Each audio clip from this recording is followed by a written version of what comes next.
Well, I'm going to try to do shorter videos and segments. Anyway, I'm working on what they call a Jacob's ladder for sprint cars. And this is some of the pieces I had, a whole bunch of stuff here. Anyway, there's the 6-inch version from this point to that point. There's a 7-inch version, and here's the 8-inch version. I drew it on the floor. And this is what I'm working with, that or that. I start with this one. It's going to be too big. This is the one that was on the car, and that's the one I'm going to go with, the 6-inch. And here's some of the tools that I'm working with.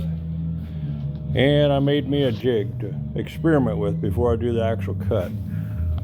So I took a 2x4 and I drilled it out in 1-inch increments from 0 on each side, and that's going to represent the pivot point that hooks onto the frame of the car.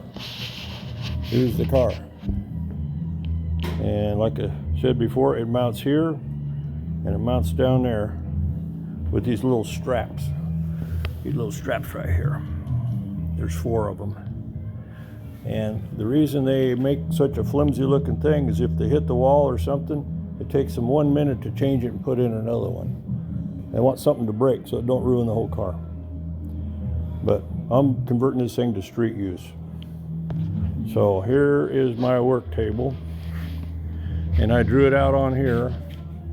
I got the 6-inch version here and a 7 and 8 version here. So it's probably confusing, except to somebody that races these things.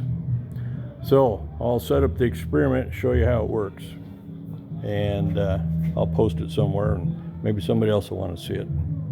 So this is going to be a street legal, I hope, sprint car, side by side. It's going to be, it was 94 inches. I'm going to stretch it 3 inches. So it should be fun if I ever get it done. So hang on. I'm going to go to the next segment. Over and out.